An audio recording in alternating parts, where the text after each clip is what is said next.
are you? Hi, Kermit. I'm awesome. It's great to see you. Oh, it's good to see you too. Oh, thanks. How you been? I've been good. I've been really good. Oh, that's good. I have to say, I'm a huge fan of the new movie. I just loved it. I heard. I went to see it a few times. A little bit. bit. I heard Jim went at least 50 times. Okay, well, he did beat me, but I can say that I did see it 3 times in the theater. And I took everybody I knew to go see it. Oh, that's good. Yes. We appreciate that. Yes, and the new DVD is out this week. Exactly. Yeah, I'm so excited. As am I. How excited would you be if I gave away a free copy of the DVD? Oh my gosh, that would be so awesome. Our viewers would love that. Well, I'm not going to give it away just for free. No, of course. You have to answer 5 skill testing questions. 5? I'm pretty sure our fans can do that. They're pretty smart. We'll see just how smart they are, won't we? We will. Okay, what's the first question you want them to answer? The first question is, name Jim Henson's first film. Ooh, that's a very good question. Okay, number 2. All right, name at least 3 companies Henson did television ads for in the 1960s and 70s. Ooh, that's a tough one. That's a tough one. You Very guys are going to have to tough, work for this. Okay, number 3. Name the 2007 Dustin Hoffman, Natalie Portman film in which I guest starred. You were in a movie with Dustin and Natalie. Exactly. That's so cool. See, Kermit's a huge star. Well, yeah, I mean, come on, it's me. Yes. Okay, question number 4. Question number 4 is, name the composer for the original Muppet Movie. I love the original movie. So and do I love the soundtrack, so you guys should know that for sure. Okay, question number 5. The final question is, name the Muppet skits that were a part of the first season of SNL. The first season of SNL. Exactly. I think maybe they owe a small measure of their success to you guest starring on their first season. I mean, we're the Muppets. We start things off right. Yeah, the Muppets make everything better. Exactly. Well, I'm very excited. I think our fans are going to want to get this DVD, right? So how long should we give them? They should want to get this DVD. Yes. How long should we give them to answer these questions? Let's give them until the middle of April, April 14th. Okay, so by April 14th. And then we'll do a random draw for whoever got all the answers correct. Yes, if we have ties, if we have more than one person that has, you know... So I don't know how anyone would get all these questions, though. I know, they're pretty tough. I mean, you got to make our viewers work for this. Exactly. But it is a great DVD, so, you know, so you should work have hard to. for that DVD, and we'll announce a winner on the show after April 14th. After April 14th. Are you going to come back and help us to do it if you have some time in your busy schedule? I know. We will see, because, you know, I am a busy frog. All right. So thank you, Kermit. And our viewers are very grateful to you for bringing this for us. Yep. And we look forward to all of you answering as many questions as you can by the 14th. And remember, to buy the Muppets on DVD. Yay! Hey folks, Jim and Leila here for another exciting episode of Geeking Out. Yes. Oh God, I hate this so much. It's almost over. It's like 2 more weeks, right? 1 more week and I can shave this ugly thing off. You're sure it's not 2 weeks? No, well, it's this week and next week, so it's technically a week. Okay. So anyway, welcome to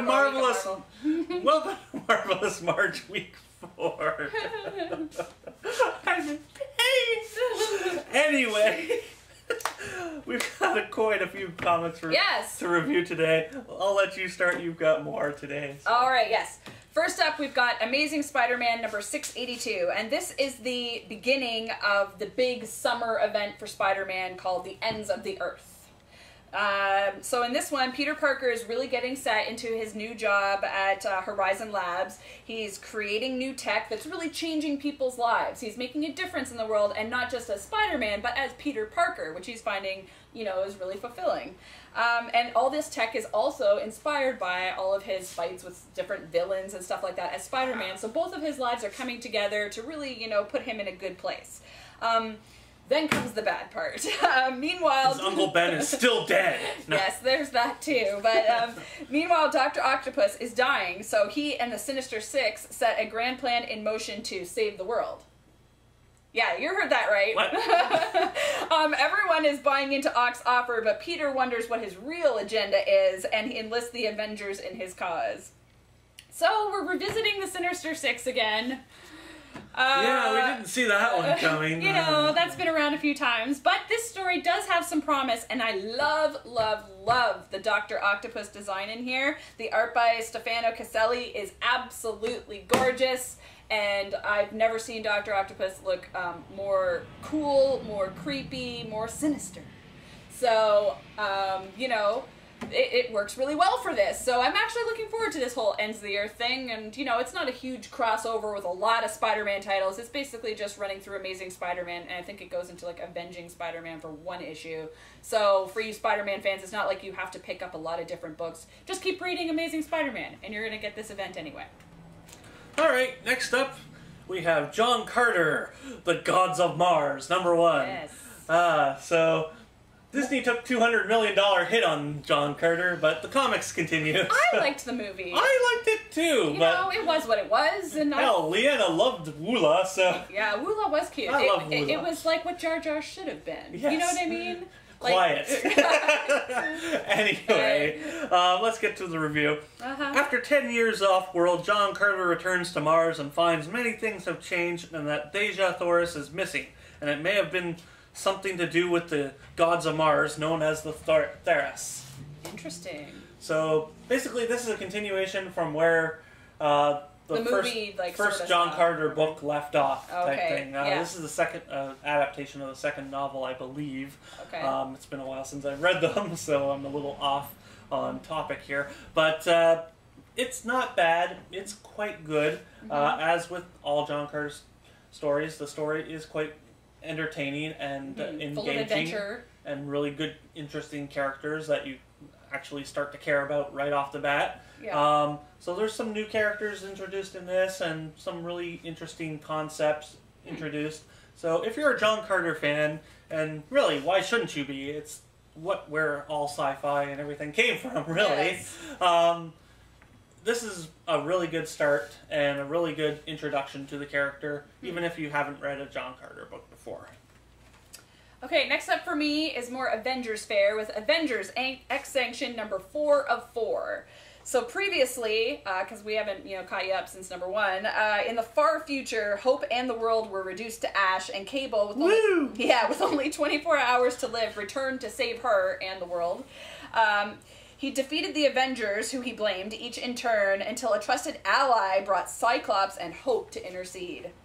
So in this issue, Wolverine and Spidey keep Cable busy, while Hope and Cyclops free the Avengers. Cable is finally defeated, and Scott takes him back to the Utopia, where Hope removes the virus from his system. Wait, that doesn't sound like a good idea. And on the astral plane, Cable reveals Hope's destiny to Scott and sets Cyclops on the path he will take in the upcoming Avengers vs. X-Men story.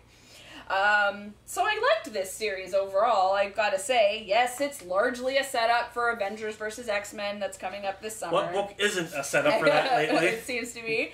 But I gotta say that Loeb crafted a pretty good heartfelt story here, which sometimes hurts me to say.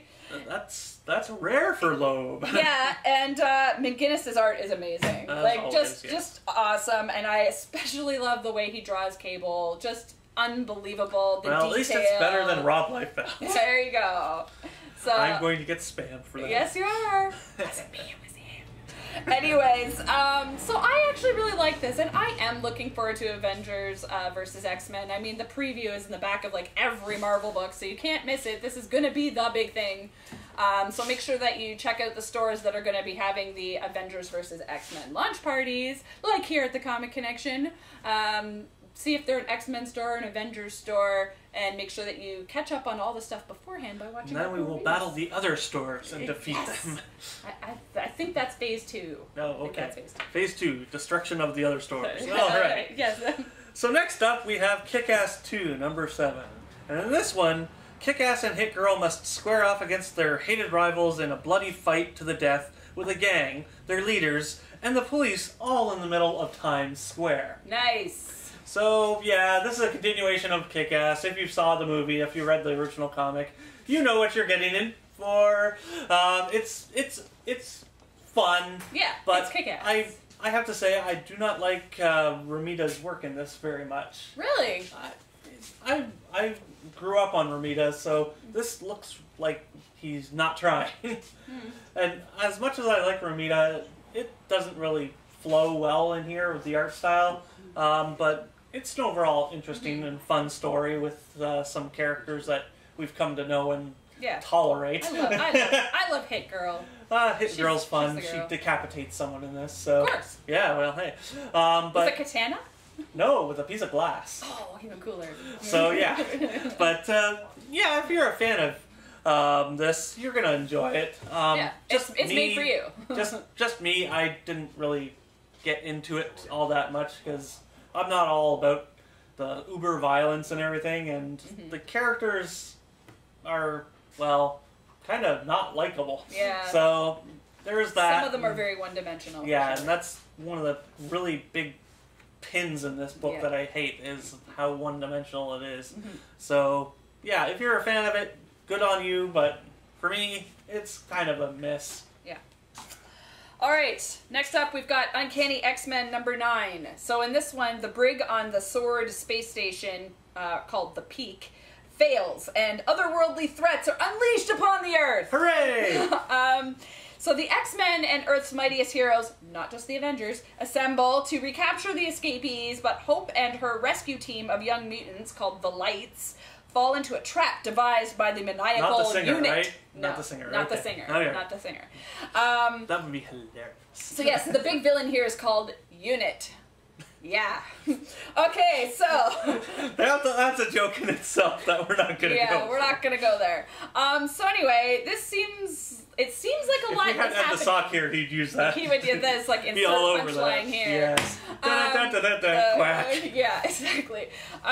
So it seems like there's a lot happening, but not really. Like, Unit is the big key figure here, but what exactly are his powers? What are his motives? And will Sword and the X-Men be able to stop him again? Because, I mean, they had imprisoned him once. So clearly he has some flaws because they were Clearly they need better prisons. Clearly they need a better prison system. Or the death sentence.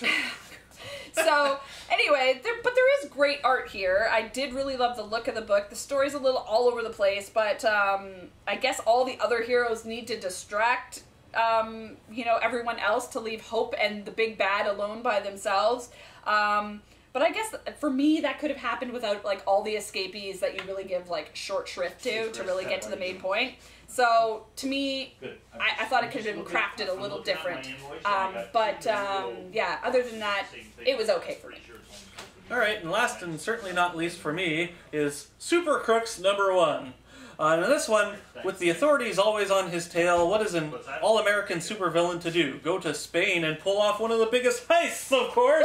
Woo! So, with a team of villains, so that he can help his friend pay off a debt and not get a bullet in his head. Okay, so it's the classic story of trying to help a friend.